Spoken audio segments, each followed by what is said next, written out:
Barumsi keenya har'aan immoo kan ilaallu jechoota dhedheeraa ta'anii akkasuma of keessatti irra buutaa kan qabani, sagalee irra buutaa kan jedhamani yeroo baay'ee namoonni dubbisuuf yaaltanii yookiin immoo dubbisaa jirtanii baay'ee kan itti isin rakkisu jira. Sagalee irra buutaa jechuudha. Kanaaf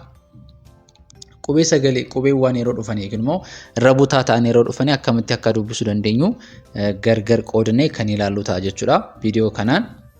Kanaaf namoonni viidiyoo kana chaanalii kanaaf haaraa taatanii chaanalii kana subscribe gochuun maatii ta'a. Viidiyoowwan garaagaraa barumsaa isiniif kennuu isiniif gadhiisna.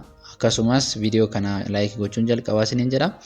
Namoonni karaa keessoon barachuu barbaadan immoo viidiyoo kana jala bilbilli keenya jira. Karaa immoo WhatsAppii akkasumas Telegraamiin nu argachuu dandeessu. Amaaraffaa, Ingiliffaa, herreegaa akkasumas afaan Oromoo dabalatee barachuu nu dandeessu jechuudha. Akkasumas ijoollee keessan barsiifachuu barbaadan illee nu bilbiluu nu dandeessu. Barumsa keessanis haala gaariin barachuu dandeessu. Amma kallattiidhaan gara barumsa keenyatti dabarraa jechuudha. Akkuma argitanii asii sagalee irra buutaa ni ilaalla jechuudha. Sagalee irra buutaa jechuun qubeen dubbifamaa afaan Oromoo keessatti qubeen dubbifamaa garaagaraa yookiin immoo qubee dubbifamaa adda addaa waliin yoo dhufe yookiin immoo wal faana yoo dhufe wal duukaa yoo dhufe inni sun sagalee irra buutaa jedhama. Akkuma argitanii asii naa dhufee jira, asii immoo maaltu dhufee jira? Gaa jira. Naa jira, asii gaa jira. Kanaaf naa fi gaasitti wal duukaa dhufe gidduu isaanii maal hin jiru? Dubbachistuun hin jiru jechuudha. Kanaaf qubeen dubbachistu of biraa hin qabaanne sun sagalee irra buutaa jedhama. Sagalee maal jedhama? Irra buutaa jedhama jechuudha. Kanaaf sagalee irra buutaa kana akka yeroo baay'ee ni rakkanna. Maaliif yeroo baay'ee kan nun yaadannu maalidha? Qubee dubbachistu biraa kan jirtu ilaallee sanaan dubbisna mitire. A yoo jiraate fakkeenyaaf asii A yoo jiraate naa jenna. Yookiin immoo E yoo jiraate nee jennee, I yoo jiraate immoo nii jennee, O yoo jiraate noo jennee, akkasumas U yoo jiraate immoo nuu jennee dubbisna. Garuu inni kun sagalee ja'affaa ni ta'a jechuudha. Sagaleen irra buutaa sagalee ja'affaa afaan Oromoo jechuu ni dandeenya jechuudha. Kanaaf amma akkuma argitanii qubee yookiin immoo jecha tokko keessatti qubeen dubbifamaa lama gosi isaanii garaa garaa ta'ee yoo wal duukaa dhufanii qubeen inni dursee dhufe sun sagalee irra buutaa jenna jechuudha. Kanaaf sana akkamitti haala salphaan dubbisuu dandeenyu isin agarsiisa jechuudha. Kanaaf asii aan jira, naan jira, gaan jira, asii oo qaba. Amma gaan dubbachistu oo qaba, naan garuu hin qabu. Kanaaf yeroo kana naa kana gara kamitti fidnee dubbisna? Gara A kanaatti fidnee dubbisna jechuudha. Kanaaf A n jenna kana. N na kan jedhu hin jiru. Na kan jechuu danda'u yoo qubee dubbachistu yoo A biraatti qabaateedha. Karaa n jennee dubbisna. A n achi goon jira qofa argitanii. Aan goo akkasitti gargar qoodaatti dubbisa. Yeroo akkas dhufu gidduutti akkas gargar qoodaatti dubbisa. Aan asii goo. Yeroo asitti gad dhufu argitanii asitti mul'ata. Kanaaf aan kana sagalee irra buutaa qubee irra buutaa sana ta'e sana gara kanaatti gara qubee sagalee dursee jirutti fidaati waliin dubbisa. Aan jedha. Aan goo jenna. Aan goo. Asii akkuma argitanii baa fi daa walitti aanee dhufe miti. Ab. Amma asitti irra buutaan baadha.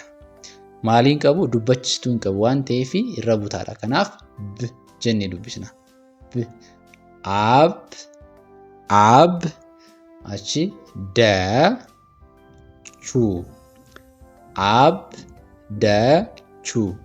Abdachuu. Kanaaf yeroo barreeffama keessatti garuu akkanatti dhufa. Abdachuu haala kanaan dhufa jechuudha. Sirriitti ilaala.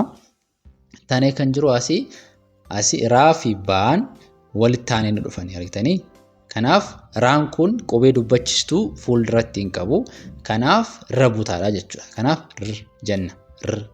Kanaaf bar jenna jechuudha. Bar. Bar baa chi sa. Bar baa chi sa. Kanaaf yeroo asitti dubbisnu barbaachisaa. Barbaachisaa jenna jechuudha. Asitti immoo yeroo dhufnu akkamidha? Asis raa fi naan wal taananii dhufanii gidduu isaanii maal hin jiru? Dubbachistuun hin jiru. Raan dubbachistuu hin qabu jechuudha. Kanaaf sagalee irra butaa jenna. Kanaaf bar jenna kanaas. Bar noo taa. Bar noo taa. Barnoota. Kanaaf haala kanaan dubbisa keessatti haala kanaan argitu. Haala kanaan qoqqoodameen argitani. Haala kanaan argitu barnoota ni ta'a jechuudha. Kanaaf sammuu keessan kan jiru kan qabachuu qabdanii maalidha jechuudha? Asii gidduu qubeen dubbachistuu hin qabne irra butaadha. Kanaaf gara baatti baa sagalee baa wajjin walitti finne yoo wajjin dubbisne hin salphata jechuudha. Kanaaf barnoota jenna jechuudha. Asii laa fi taatu walitti aanee dhufe laan dubbachistuu hin qabu. Kanaaf sagalee irra butaadha. Kanaaf caaltuu jenna jechuudha. Caaltuu. Kanaaf yeroo dubbisa keessatti garuu akkana dhufata. Caaltuu jennee dubbisna jechuudha. Asii akkuma argitanii maalidha? Maa fi saa argitanii wal duukaa dhufan asitti. Maa fi saa. Kanaaf inni qubee dursee dhufee sun irra butaadha. Maan irra butaana? Sagalee caa wajjin yoo dubbisne hin salphataa jechuudha. Kanaaf caam jenna. Caam asii saa. Caamsaa walitti caamsaa jecha. Maaliif maaliin qabu? Dubbachistuu hin qabu waan ta'eef irra butaadha. Caamsaa. Asii sagalee itti aanu yookiin immoo jecha itti aanu maali? Raa fi baa asitti walitti aananii dhufanii. Kanaaf raa irra butaadha. Maal wajjin dubbisa? Sagalee daa jedhu wajjin dubbisna. Daar jenna. Darbachuu. Kanaaf darbachuu jenna jechuudha. Darbachuu. Okay. Inni itti aanee jiru maali? Maadha. Maa fi saa walitti aananii dhufaniiru. Kanaaf maan maal ta'a? Sagalee irra butaa ta'a. Kanaaf deem jenna. Dee wajjin dubbisna.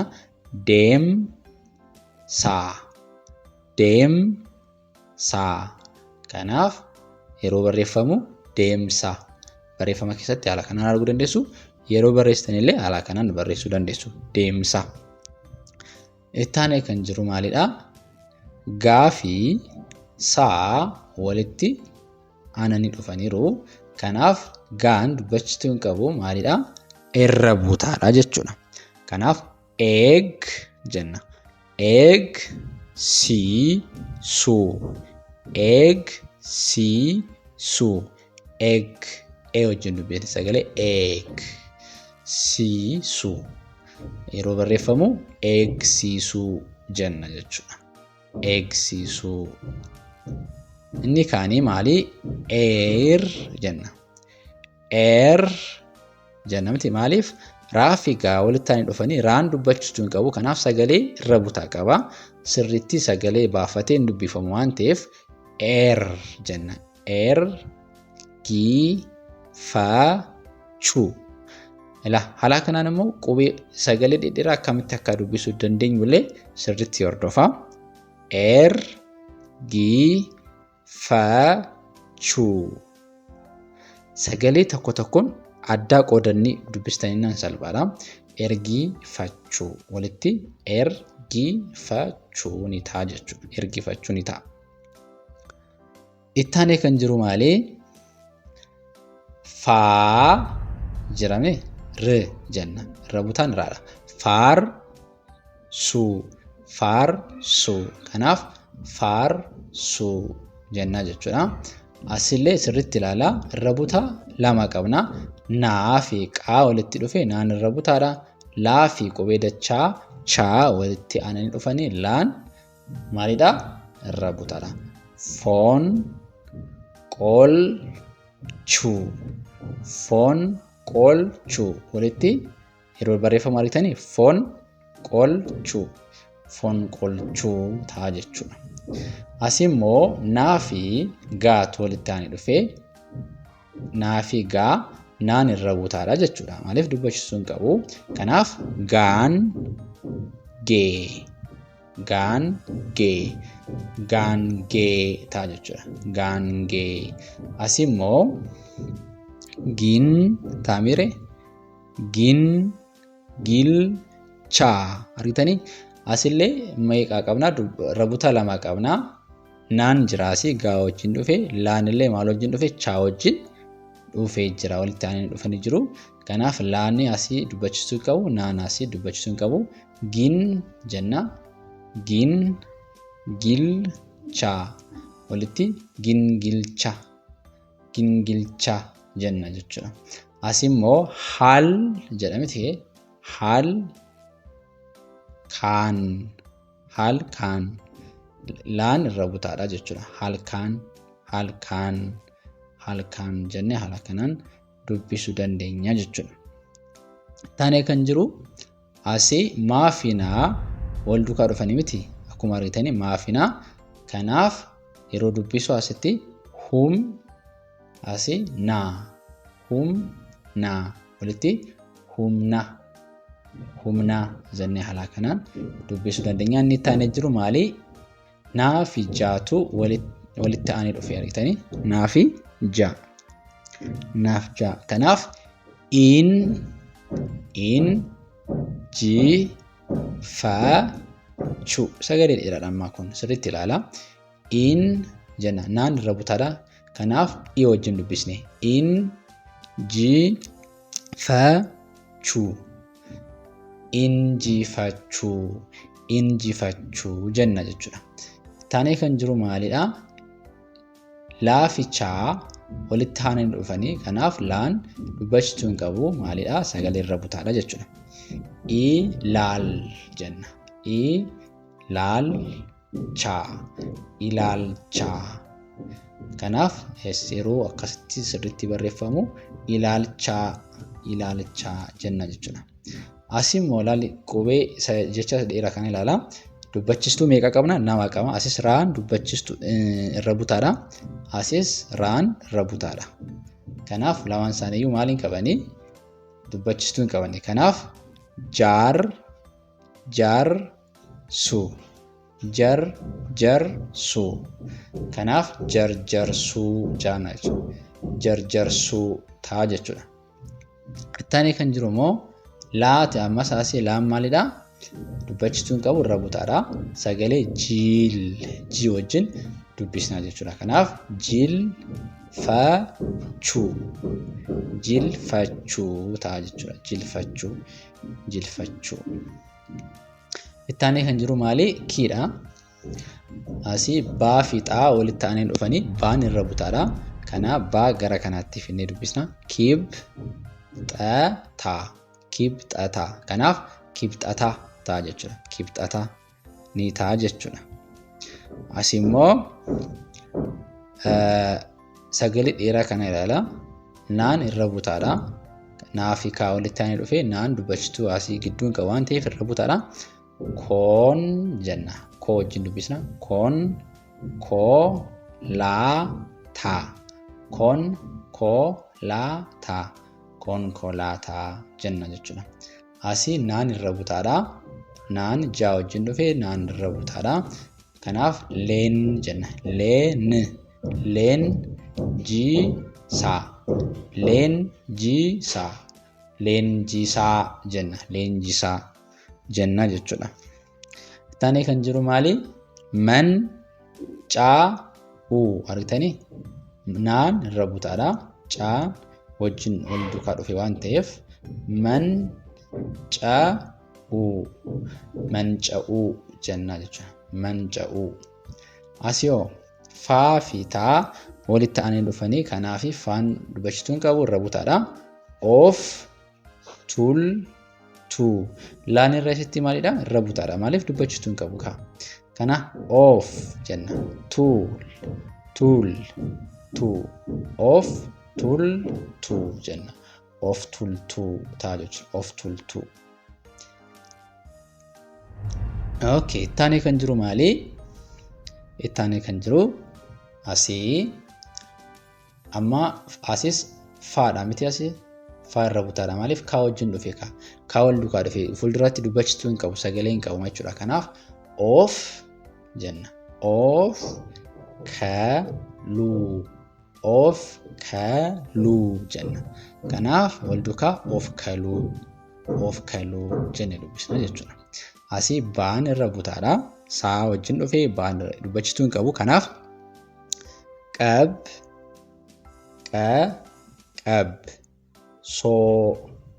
qab soo jenna jechuudha. Qabsoo. Asii laan irra butaa maaliif qubee dubbifamaa qaadha kan jiru fuuldura isaa dubbachituu hin qabu waan ta'eef irra butaadha. Qal jenna. Qalqalloo.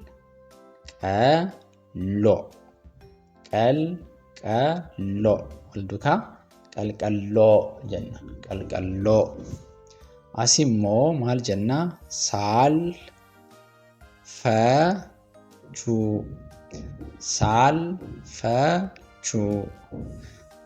Laan irra butaa waan ta'eef saa wajjin dubbisna. Saal jenna.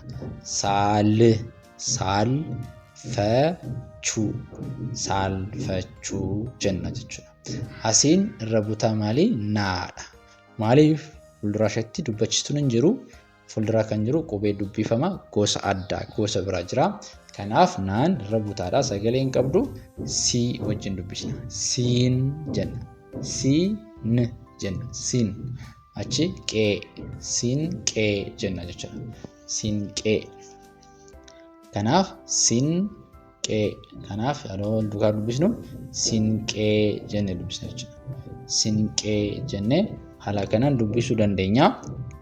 Namoonni barreeffama dubbisuu kana kan shaakaluu dandeessan yoo akka kanatti adda qoqqoodanii yeroo dubbistanidha. Yeroo dubbisuu shaakaltanii warra nu baracha jirtanis ta'ee warra of shaakalaa jirtanii akkanatti viidiyoo kana walla ilaaltanii yeroo dubbisaa shaakalaa jirtanii sagalee jalqaba adda baasaatii dubbisaa shakalee adda baasaatii dubbisaa achi booddee walitti fiddu. Achi deemsa keessatti kan dubbisaa shakalteen jechuudha. Kanaaf yoomiyyuu taanaan viidiyoo akkasii ilaaluu hin dagatina. Shaakalullee hin dagatina. Maaliif yeroo kana dubbisaa dadhabuu fi barreeffama tokko barreessuu dhabuun rakkisa waan ta'eef of jajjabeessuu nu qabdu jechuudha. Kanaaf barumsi keenya har'aa kana fakkaata. Namoonni karaa keessoon barachuu barbaadan karaa Imo, WhatsApp akkasumas Telegram nu argachuu dandeessu. Amaaraffaa, Ingiliffaa, Afaan Oromoo herreegaalee dabalatee nu argachuu dandeenyu. Bilbilli keenya viidiyoo kana jira nu argachuu dandeessu jechuudha. Barumsa biraan amma walitti deebinu nagaan tura. Ciao.